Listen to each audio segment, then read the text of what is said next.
জয় শ্রীকৃষ্ণ।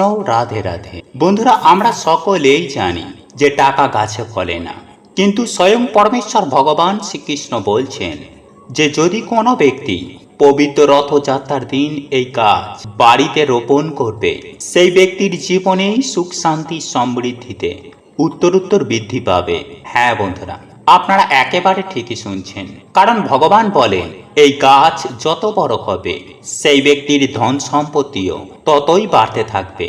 ঠিক তেমনই সেই গৃহেই মা লক্ষ্মী চিরস্থিত হয়ে থাকবে।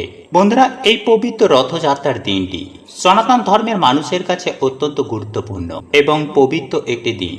এই দিনে বাড়িতে গাছ লাগানো অত্যন্ত শুভ এবং মঙ্গলময় বলে মনে করা হয়। তাই এই পবিত্র দিনে পারলে আপনার বাড়িতে একটি হলেও চারা গাছ লাগান। বন্ধুরা, আপনারা প্রত্যেকেই জানি যে এমন কিছু কিছু গাছ রয়েছে যা অর্থকে আকৃষ্ট করে, আর স্বয়ং মা লক্ষ্মীর প্রতীক সেই গাছগুলির মধ্য থেকে যে কোনো একটি গাছ আপনারা যদি আপনাদের বাড়ির সঠিক জায়গায় লাগাতে পারেন, তাহলে দেখবেন মা লক্ষ্মীর আশীর্বাদে আপনার পরিবার থেকে সমস্ত রকমের বাস্তু দোষ দূর হবে, পরিবারে সুখ শান্তি সমৃদ্ধি বজায় থাকবে এবং অর্থ যেখান থেকেই হোক না কেন আপনার কাছে আসবেই আসবে। আর এই বিশেষ দিনে আপনারা এই 5টি গাছের মধ্য থেকে যে কোনো একটি গাছ আপনি আপনার বাড়িতে লাগাতে পারেন, এবং যদি সম্ভব হয় তাহলে আপনারা এই 5টি গাছই আপনারা আপনাদের বাড়িতে লাগাতে পারেন। এতে আপনারা অত্যন্ত ভালো ফল পাবেন। বন্ধুরা, একই সঙ্গে আমি আপনাদেরকে জানিয়ে রাখি যে যদি কোনো কারণে এই গাছ রথযাত্রার দিন লাগাতে না পারেন, তাহলে সোজা রথ থেকে উল্টো রথের সময়কালের মধ্যে আপনারা এই গাছ লাগাতে পারেন। এর ফলেও কিন্তু আপনাদের পরিবারে সুখ শান্তি সমৃদ্ধি বজায় থাকবে। হ্যাঁ বন্ধুরা, আপনারা একেবারে ঠিকই শুনছেন। তাই বন্ধুরা, আজ আমি আমার এই ভিডিওটির মাধ্যমে এমন বিশেষ 5টি গাছের উল্লেখ করে দেব, সেই 5টি গাছ অত্যন্ত শুভ। আপনারা যদি এই গাছগুলিকে আপনার বাড়ির বাস্তুর সঠিক দিকে লাগাতে পারেন এবং সঠিক পরিচর্যা করে বড় করতে পারেন, তাহলে আপনার গৃহের সমস্ত বাস্তু দোষ দূর হবে এবং অর্থ আগমনের পথ সুগম হবে। তাই বন্ধুরা, আমি সকল দর্শকের কাছে বিনম্র অনুরোধ করব যে আপনারা এই ভিডিওটি সম্পূর্ণ পুরো দেখুন। দেখার পরে যদি ভালো লাগে তাহলে অবশ্যই একটি লাইক করবেন এবং বন্ধু বান্ধবী আত্মীয় পরিজনের সাথে শেয়ার অবশ্যই করবেন। আর আপনারা যদি এখনো পর্যন্ত আমাদের এই চ্যানেলে নতুন হয়ে থাকেন, তাহলে চ্যানেলটি সাবস্ক্রাইব করে পাশে থাকা নোটিফিকেশন বেল আইকনটি অন করে রাখবেন। তাহলে আপনারা নতুন কিছু জানতে পারবেন, নতুন কিছু শিখতে পারবেন। চলুন এইবার মূল আলোচনায় প্রবেশ করা যাক। তবেই প্রভু জগন্নাথ দেবের আশীর্বাদ ও কৃপা লাভ করতে জয় জগন্নাথ দেবের জয় লিখে কমেন্ট অবশ্যই করবেন। বন্ধুরা, আমি সবার প্রথমেই আপনাদেরকে জানিয়ে রাখি যে এই পবিত্র রথযাত্রার দিনটি অত্যন্ত শুভ। এই দিনে এমন কিছু কিছু কাজ আছে, তা যদি কেউ মেনে চলতে পারে তাকে আর পেছন ফিরে কখনো তাকাতে হবে না, কারণ প্রভু শ্রী জগন্নাথ দেবের আশীর্বাদ, মা লক্ষ্মীর আশীর্বাদ সেই ব্যক্তির সঙ্গে সাথে থাকবে। নাম্বার 1, বলা হয় পবিত্র রথযাত্রার দিন রথ দেখলে নাকি আধ্যাত্মিক জ্ঞান বৃদ্ধি পায়, চিত্তশুদ্ধি ঘটে। এমনকি রথ টানার সময় একজন যদি তা দাঁড়িয়ে দেখেন, তাতে তার অন্তরে থাকা সমস্ত পাপের মোচন ঘটে। নাম্বার 2, রথের রশি অর্থাৎ রথ যে দড়ি দিয়ে বাঁধা হয়, সেই দড়ি ধরে টান মারা একটা পুণ্যের কাজ বলে মনে করা হয়। রথের এই রশিতে দড়িতে হাত ছুঁয়ে রাখলে নানান ধরনের পুণ্য অর্জন হয় বলেই কথিত রয়েছে।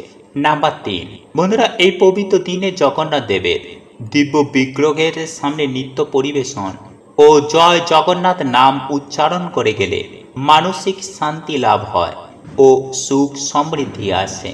নাম্বার 4, বন্ধুরা, এই পবিত্র রথযাত্রার উৎসবের শুরু থেকে শেষ পর্যন্ত কেউ অংশ নিলে এবং এর সমস্ত আচার উপাচার পালন করলে সে অত্যন্ত পুণ্য অর্জন করে, এমনকি এর জন্য সারা জীবন জগন্নাথ দেবের আশীর্বাদ বর্ষিত হয়। নাম্বার 5, রথযাত্রায় কেউ যদি তার শ্রম ও অর্থ ব্যয় করেন, তাহলেও নাকি অত্যন্ত পুণ্য লাভ হয় এবং জগন্নাথের আশীর্বাদ মেলে। নাম্বার 6, রথযাত্রার দিন জগন্নাথের বিগ্রহের সামনে একটি হলুদ কাপড়ে 11টি কড়ি রাখতে হয়। কড়িগুলিতে কেশরের টিপ দিতে হয়। সারা রাত ধরে ওই হলুদ কাপড়ের মধ্যে কড়িগুলিকে ঠাকুরের সামনে রেখে দিতে হয়। পরে হলুদ কাপড়ের মধ্যে কড়িগুলোকে বেঁধে ক্যাশ বাক্স বা যেখানে আপনারা টাকা পয়সা রাখেন সেখানে রেখে দিলে প্রচুর প্রচুর পরিমাণে আর্থিক সমৃদ্ধি ঘটে। নাম্বার 7, এছাড়াও মনস্কামনা পূরণের জন্য 11 রকমের ফল, 11 রকমের মিষ্টি এবং 11টি 1 টাকার কয়েন একটি হলুদ কাপড়ে রেখেই জগন্নাথ দেবের সামনে রেখে দিতে হবে। নাম্বার 9, এই পবিত্র রথযাত্রার দিনে জগন্নাথ ব্রত করুন, এতে সুখ মিলবে। বাড়িতে নারায়ণ থাকলে বা পরমেশ্বর ভগবান শ্রীকৃষ্ণের কোনো মূর্তি বা পট থাকলে তার সামনেও এই ব্রত পালন করতে পারেন। একটি পেতলের বাটিতে একটু আতপ চাল, 2টো কাঁচা হলুদ এবং 1 টাকার একটি কয়েন দিন। এরপর এই বাটিটি প্রভু জগন্নাথ দেবের সামনে রেখে দিন। উল্টো রথের শেষ লগ্নে এই বাটিটি তুলে নিন এবং বাটিতে থাকা সমস্ত ভুজ্জি কোনো মন্দিরে বা ভিক্ষুককে দান করলে আপনার যে কোনো মনস্কামনা পূর্ণ হয়ে যাবে। নাম্বার 10, বন্ধুরা এই দিনে হতাশা, দুঃখ, কষ্ট, জ্বালা, যন্ত্রণা, রোগ ব্যাধি ও দারিদ্রতা থেকে রেহাই পেতে প্রভু শ্রী জগন্নাথ দেবের স্মরণের মতো আর কোনো আশ্রয় হয় না বলেই বিষ্ণুপ্রেমের আধ্যাত্মিকবাদীরা দাবি করেন তুলসী জগন্নাথ দেবের সবচেয়ে প্রিয় জিনিস। এই দিন 108টি তুলসী পাতা দিয়ে মালা তৈরি করুন। তবে তুলসী পাতা ফুটো করে এই মালা তৈরি করবেন না, তুলসী পাতার ডগাগুলিকে বেঁধে এই মালা তৈরি করতে হবে। 108টি পাতা না থাকলে 54টি পাতা দিয়ে মালা তৈরি করতে পারেন। তৈরি মালা জগন্নাথ দেবের গলায় পরিয়ে দিতে হবে। এতে আপনার জীবনে থাকা সমস্ত প্রকারের দুঃখ, কষ্ট, জ্বালা, যন্ত্রণা, রোগ ব্যাধি, দারিদ্রতার নাশ হয়ে যাবে। বন্ধুরা, কথিত রয়েছে পবিত্র রথযাত্রার দিনে বিষ্ণু শাস্ত্র শব্দটি উচ্চারণ করলে স্বর্গে ঠাঁই মেলে। এছাড়াও এই দিন রথের সামনে মাটিতে ডন্ডি কাটলে এবং রথে মাথা ছোঁয়ালে স্বর্গ সুখ যেমন নিশ্চিত হয়, ঠিক তেমনই প্রভু শ্রী জগন্নাথ দেবের আশীর্বাদ পাওয়া যায়। ঠিক তেমনই বন্ধুরা, আমরা প্রত্যেকেই জানি যে গাছপালা প্রকৃতির বরদান। গাছ লাগানো পরিবেশের জন্য অত্যন্ত ভালো। সবুজ গাছপালা আপনার চারপাশে পজিটিভিটি এবং সৌন্দর্য যোগ করে। বন্ধুরা, বাস্তুশাস্ত্র অনুসারে বাড়ির জন্য অনেক গাছগাছালি রয়েছে যা বায়ু পরিষ্কার করে এবং আশ্চর্যজনকভাবে বাস্তুতে পজিটিভ প্রভাব বিস্তার করে। তাই বাস্তুর জন্য সেরা কিছু গাছের মধ্যে প্রথমেই আমি যে গাছটির কথা বলবো তা হলো লাকি ব্যাম্বু। বন্ধুরা, বাস্তু অনুসারে এই লাকি ব্যাম্বু আপনারা গৃহে আনুন, কারণ এটি আপনার বাড়িতে সৌভাগ্য, খ্যাতি, শান্তি ও ধন সম্পদ নিয়ে আসে। এটি আপনার বাড়ি বা অফিসে এটিকে লাগিয়ে রাখুন। এই গাছ আপনার জীবনে প্রচুর প্রচুর পরিমাণে সুখ, শান্তি, সমৃদ্ধি টেনে আনবে। বন্ধুরা, অনেকেই হয়তো ফ্ল্যাটে আছেন, হয়তো তাদের সামনে উঠোন বা বাগান কিংবা ছাদ বাগান নেই। তারাও কিন্তু বাড়িতে একটি টবের মাধ্যমে একটি ব্যাম্বু ট্রি লাগাতে পারেন। এই লাকি ব্যাম্বু গাছ আপনার বাড়ির সমস্ত রকম বাস্তু দোষ যেমন দূর করবে, ঠিক তেমনই আপনার পরিবারে সুখ শান্তিতে ভরিয়ে তুলবে। তাই বন্ধুরা, আপনাদের পক্ষে যদি সম্ভব হয় তাহলে এই পবিত্র রথযাত্রার দিন বাড়িতে নিয়ে আসুন একটি লাকি ব্যাম্বু গাছ এবং আপনাদের বাড়ির ড্রয়িং রুমে লাগান। আর যদি আপনার বাড়িতে লাকি ব্যাম্বু গাছ আগে থেকেই থেকে থাকে তাহলে আপনি নিজের অফিসে বা দোকানে লাগাতে পারেন। এমনকি এই গাছটি বেডরুমে লাগানো অত্যন্ত ভালো, কারণ এই গাছটির কোনো রকম নেগেটিভিটি নেই। এটি সব দিক থেকেই নেগেটিভিটিকে দূর করে। বন্ধুরা, এরপর দ্বিতীয় যে গাছটির কথা বলবো তা হলো নিম গাছ। বন্ধুরা, এই নিম গাছ এমন একটি উদ্ভিদ যা ভালো শক্তির প্রচার করে। বন্ধুরা, বাস্তুশাস্ত্র অনুসারে আপনার বাড়ির উত্তর পশ্চিম কোণে একটি নিম গাছ লাগাতে হবে এই পবিত্র রথযাত্রার দিন, তাহলে আপনারা অত্যন্ত ভালো ফল পাবেন। তবে বন্ধুরা, এই নিম গাছ কিন্তু ইনডোর প্ল্যান্ট হিসাবে বাড়ির বারান্দায় বা ব্যালকনিতে না লাগানোই ভালো। তাই বন্ধুরা, আপনাদের বাড়ির সামনে যদি ছোট একটুখানি উঠোন থাকে তাহলেই আপনারা বাড়িতে এই নিম গাছ লাগাতে পারেন। এবং নিম গাছ বাড়ির যে কোনো দিকে লাগানো একদম শুভ নয়, তাই সঠিক দিকেই লাগাবেন। আর এই নিম গাছ লাগানোর জন্য সঠিক দিক হচ্ছে উত্তর পশ্চিম কোণ। বন্ধুরা এরপর তৃতীয় যে গাছটির কথা বলবো তা হলো কলা গাছ। হ্যাঁ বন্ধুরা, আপনারা একেবারে ঠিকই শুনছেন। আর এই গাছটি রথযাত্রার দিন বাড়িতে লাগানো সব থেকে ভালো, সর্বোৎকৃষ্ট বলা যেতে পারে, সেটি হলো এই কলা গাছ। বন্ধুরা এই কলা গাছ বাড়িতে লাগানো রথযাত্রার দিন সব থেকে বেশি ভালো, কারণ এই কলা গাছটিকে বাড়ির জন্য অন্যতম সেরা উদ্ভিদ হিসাবে বিবেচনা করা হয়েছে। কারণ এটি পবিত্র এবং এই কলা গাছের পূজা করা হয়। কারণ শাস্ত্র অনুসারে কলা গাছটি বাড়ির বাস্তুর জন্য সেরা। কারণ এই কলা গাছকেই ভগবান বিষ্ণুর প্রতীক হিসাব বলে মনে করা হয়। বন্ধুরা বৃহস্পতিবার ভগবান বিষ্ণুর দিন হিসাবে বিবেচিত করা হয়। আর বৃহস্পতিবার দিন অনেক জায়গাতেই ভগবান বিষ্ণুর সাথে সাথে কলা গাছেরও পুজো করা হয়। বন্ধুরা এই কলা গাছ আপনার বাড়ির উত্তর পূর্ব দিকে বা উত্তর পূর্ব কোণায় রাখতে হবে। বন্ধুরা এছাড়াও এই কলা গাছ রাখতে চাইলে আপনারা বাড়ির সামনের দিকেও রাখতে পারেন।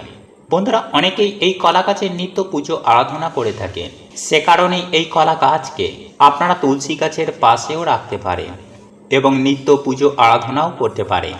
বন্ধুরা এরপর চতুর্থ যে গাছটির কথা বলবো তা হলো নারকেল গাছ। হ্যাঁ বন্ধু, আপনারা একেবারে ঠিকই শুনছেন। বন্ধুরা বাস্তুশাস্ত্র অনুসারে বাড়ির বাগানে এই নারকেল গাছটি লাগালে বাড়িতেই মা লক্ষ্মীর স্থিতিশীলতা হবে এবং আপনাদের আয় উন্নতি বৃদ্ধি পাবে।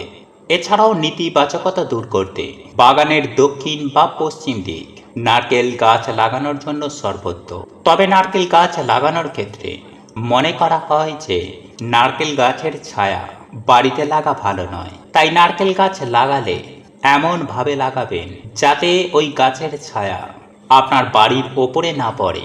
বিশেষ করে এই গাছটি বাড়ির পশ্চিম দিকে লাগাতে পারেন। এছাড়াও আপনারা দক্ষিণ দিকেও এই নারকেল গাছ লাগাতে পারেন। তবে যারা ফ্ল্যাটে থাকেন তাদের পক্ষে এই গাছ লাগানো সম্ভব নয়। বন্ধুরা এরপর পঞ্চম যে গাছটির কথা বলবো তা হলো নীল অপরাজিতা ফুলের গাছ। বন্ধুরা এই নীল অপরাজিতা ফুলের গাছ বাড়িতে থাকা অত্যন্ত শুভ। এই গাছটি যত দ্রুত বাড়বে তত দ্রুতই আপনার ঘরে টাকা আসবে। বন্ধুরা এই গাছ বাড়িতে লাগানোর সময় মনে রাখবেন এই গাছটিকে শুদ্ধ বস্ত্র পরিধান করে লাগানো উচিত। বন্ধুরা এই গাছ বাড়ির জন্য অত্যন্ত ভালো। এই গাছ অত্যন্ত ফলপ্রদায়ী, ঘরে অর্থকে আকৃষ্ট করে, সেই সঙ্গে মা লক্ষ্মীকে ঘরে স্থিত করে, ঘরের বাতাবরণকে শুদ্ধ করে এবং সর্বোপরি বাড়ির পরিবেশকে ভালো রাখে। তাই বন্ধুরা ওই পবিত্র রথযাত্রার দিনে এই 5টি গাছের মধ্যে যে কোনো একটি গাছ হলেও আপনারা বাড়িতে লাগানোর চেষ্টা করুন। দেখবেন মা লক্ষ্মীর কৃপায়, প্রভু শ্রী জগন্নাথ দেবের আশীর্বাদ কৃপায় আপনাদের জীবনে সুখ শান্তি সমৃদ্ধি আসবে। তাই সুপ্রিয় দর্শক বন্ধুরা, নিজের জীবনে সুখ শান্তি এবং সমৃদ্ধিকে বৃদ্ধি করতে আর্থিক শ্রীবৃদ্ধির জন্য অত্যন্ত স্বল্প মূল্যে সামান্য এই বিশেষ কয়েকটি জিনিস যদি আপনি আপনার বাড়িতে কিনে এনে 7টা দিন রাখতে পারেন, তাহলে আপনাকে আর কখনোই পেছন ফিরে তাকাতে হবে না। বন্ধুরা এই প্রসঙ্গে বলতে গেলে আমি সবার প্রথমেই যে জিনিসটির কথা বলবো তা হলো, বন্ধুরা এই পবিত্র রথযাত্রার দিন আপনি আপনার বাড়িতে অতি অবশ্যই কিনে আনুন একটি জগন্নাথ দেবের ছবি বা মূর্তি।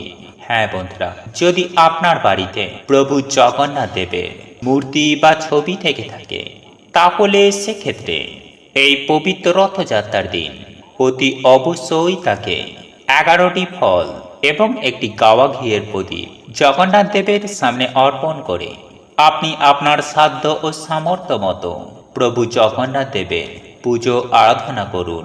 এরপর দ্বিতীয় যে জিনিসটির কথা বলবো তা হলো ময়ূরের পালক। বন্ধুরা আপনারা প্রত্যেকেই ময়ূরের পালকের অলৌকিক গুণাগুণের কথা আমরা প্রত্যেকেই কম বেশি জানি। বন্ধুরা এই ময়ূরের পালক যেমন নানান টোটকা বা উপায় ক্রিয়া করতে ব্যবহার করা হয়, ঠিক তেমনি জীবনে আর্থিক উন্নতি করতে অর্থাৎ জীবনে আয় উন্নতি শ্রীবৃদ্ধি ঘটাতে এই ময়ূরের পালকের গুরুত্ব অপরিসীম। বন্ধুরা যেসব বাড়িতে ময়ূরের পালক থাকে সেই বাড়িতে কোনো প্রকার অশুভ শক্তি প্রবেশ করতে পারে না। সেই সঙ্গে সঙ্গে বাড়ির প্রত্যেকটি সদস্যের বাড়তি খরচ কমাতে যেমন অত্যন্ত রূপে সাহায্য করে, ঠিক তেমনি টাকা পয়সা সঞ্চয় করার ক্ষেত্রেও এই ময়ূরের পালক বিশেষ ভূমিকা পালন করে।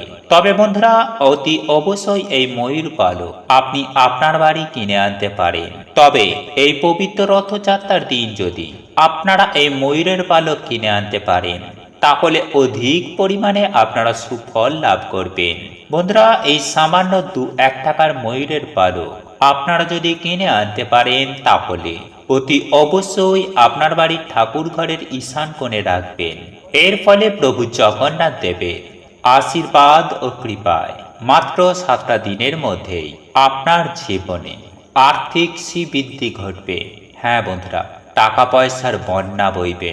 বন্ধুরা, এরপর তৃতীয় যে জিনিসটির কথা বলবো তা হলো মানি প্ল্যান্ট। বন্ধুরা, নামটা হয়তো আমাদের প্রত্যেকের পরিচিত। বন্ধুরা, সারা বছর আপনার সংসারকে যদি টাকা পয়সা ধনধান্যে পরিপূর্ণ করে রাখতে চান, তাহলে বন্ধুরা পবিত্র রথযাত্রার দিন একটি মানি প্ল্যান্ট গাছ বাড়িতে কিনে আনুন। তারপর দেখুন হাতে নাতে আপনার অর্থ কষ্ট কেমন দূর হয়ে যায়। ঠিক তেমনই টাকা পয়সা সংক্রান্ত বিভিন্ন সমস্যার সমাধান ঘটাবে। তাই আপনি যদি বহুদিনের ঋণে জর্জরিত অবস্থায় থাকেন, তাহলে এই গাছটি পবিত্র রথযাত্রার দিন আপনার বাড়িতে রোপণ করুন। তাহলে আপনি 7 দিনের মধ্যেই ঋণ থেকে মুক্তি পাবেন। হ্যাঁ বন্ধুরা, আপনার জীবনে থাকা সমস্ত প্রকার অভাব অনটন সুনিশ্চিতভাবে দূর হবে প্রভু জগন্নাথ দেবের কৃপায়। তাই বন্ধুরা, দেরি না করে জীবন থেকে আর্থিক সমস্যা দূর করতে চাইলে পবিত্র রথযাত্রার দিন অবশ্যই বাড়িতে কিনে আনুন সামান্য এই একটি মানি প্ল্যান্ট গাছ। যাই হোক বন্ধুরা, এরপর আমি আপনাদেরকে চতুর্থ যে জিনিসটি কিনে আনার কথা বলবো তা হলো লাফিং বুদ্ধার মূর্তি। বন্ধুরা, বাড়িতে যদি সুখ শান্তি সমৃদ্ধির অভাব থাকে এবং নিয়মিত যদি বাড়ির মধ্যে কলহ অশান্তি ঝুট ঝামেলা লেগেই থাকে, পবিত্র রথযাত্রার দিন বাড়িতে অবশ্যই কিনে আনুন একটি লাফিং বুদ্ধার মূর্তি। আপনার বাস্তুর সমস্যার সমাধান ঘটাতে এই মূর্তি যেমন একটি বিশেষ ভূমিকা পালন করবে, ঠিক তেমনই আপনার বাড়িতে যদি এই মূর্তি থেকে থাকে, তাহলে আপনারা সমস্ত কাজে সফলতা পাবেন। তাই বন্ধুরা, এই বুদ্ধা মূর্তিটি যদি পবিত্র রথযাত্রার দিন কিনে এনে বাড়ির ঠাকুর ঘরে নিয়ে এসে রাখতে পারেন, তাহলে প্রভু জগন্নাথ দেবের আশীর্বাদে পরিবারে ধন সম্পদ ও সুখ শান্তি বৃদ্ধি করতে প্রচুর পরিমাণে সাহায্য করবে। বন্ধুরা, এরপর পঞ্চম যে জিনিসটির কথা বলবো তা হলো তুলসী গাছ। হ্যাঁ বন্ধুরা, আপনারা একেবারে ঠিকই শুনছেন। বন্ধুরা, আপনারা প্রত্যেকেই জানি যে প্রভু জগন্নাথ দেবের সব থেকে প্রিয় জিনিস হলো এই তুলসী পাতা। তাই এই পবিত্র রথযাত্রার দিন আপনারা কিছু করুন বা না করুন, অন্তত পক্ষে প্রভু জগন্নাথ দেবকে সন্তুষ্ট করতে বাড়ির মধ্যে একটি তুলসী গাছ অবশ্যই লাগাবেন এবং প্রভু জগন্নাথ দেবের আশীর্বাদ ও কৃপা পাওয়ার জন্য 108টি তুলসী পাতা দিয়ে তা দিয়ে মালা তৈরি করে প্রভু জগন্নাথ দেবকে নিবেদন করুন। এর ফলে জীবনে কখনো টাকা পয়সার অভাব বলুন বা টাকা পয়সার অভাব অনটন, রোগ ব্যাধি, দারিদ্রতা, দুঃখ কষ্ট, মহাবিপদ আপনার ধারের কাছেও ঘেঁষবে না। কথায় বলতে গেলে প্রভু জগন্নাথ দেবের আশীর্বাদে আপনারা রাতারাতি রাজা হয়ে যাবেন। বন্ধুরা, এই পবিত্র দিনে একটা ঘিয়ের প্রদীপের মধ্যে 2টো কর্পূর ও 2টো লবঙ্গ জেলেই প্রভু জগন্নাথ দেবের যে কোনো মন্দিরে অর্পণ করুন বা যে কোনো কৃষ্ণ মন্দিরেও অর্পণ করতে পারেন। আর আপনার পক্ষে যদি কৃষ্ণ মন্দিরে বা জগন্নাথ মন্দিরে যাওয়া সম্ভব না হয়ে থাকে, তাহলে আপনি আপনার ঠাকুর ঘরে এই প্রদীপ জ্বালাতে পারেন। তবে সব থেকে ভালো হবে যদি আপনি আপনার ঠাকুর ঘরে ভগবান শ্রীকৃষ্ণের সামনে এই প্রদীপ জ্বালাতে পারেন। বন্ধুরা, এরপর পঞ্চম যে বিষয়টির কথা বলবো তা হলো বন্ধুরা, এই দিনে 5টা শিশুকে তাদের পছন্দ মতো কিছু জিনিস দান করুন। নাম্বার 6, বন্ধুরা, এই পবিত্রতম দিনে একটা লাল কাপড়ে 5টা কড়ি ও 5টা লবঙ্গ একত্রে বেঁধে যদি সম্ভব হয় তাহলে প্রভু জগন্নাথ দেবের চরণে স্পর্শ করে টাকা রাখার জায়গায় রেখে দিন। আর যদি প্রভু জগন্নাথ দেবের চরণে স্পর্শ করাতে না পারেন, তাহলে পরমেশ্বর ভগবান কৃষ্ণের চরণ স্পর্শ করিয়ে এই পুটলিটি আপনাদের আলমারিতে বা টাকা রাখার স্থানে সেটিকে সযত্নে রেখে দিন। দেখবেন যেখান থেকেই হোক না কেন আপনাদের হাতে তথা আপনাদের পরিবারে অর্থকে চুম্বকের মতো আকর্ষণ করে টেনে আনবে। বন্ধুরা, এরপর সপ্তম যে উপায় বা ক্রিয়াটির কথা বলবো তা হলো এই পবিত্রতম দিনে বাড়ি থেকে নেগেটিভ এনার্জি দূর করে পজিটিভ এনার্জি নিয়ে আসতে এই পবিত্র রথযাত্রার দিন 5টি কর্পূর ও 3টি লবঙ্গ পুড়িয়ে সেই ছাই বাড়ির এক কোণে রেখে আসুন। দেখবেন আপনাদের জীবনে থাকা সমস্ত প্রকারের বাধা বিপত্তির নাশ হয়ে গেছে। বন্ধুরা, এগুলি তো ছিল পবিত্র রথযাত্রার দিন করণীয় কিছু কাজ। এর মধ্য থেকে আপনি যদি একটিও উপায় বা ক্রিয়া অবলম্বন করতে পারেন তাহলে এই রথযাত্রার যে শুভ ফল তা আপনারা সুনিশ্চিতভাবে পাবেন।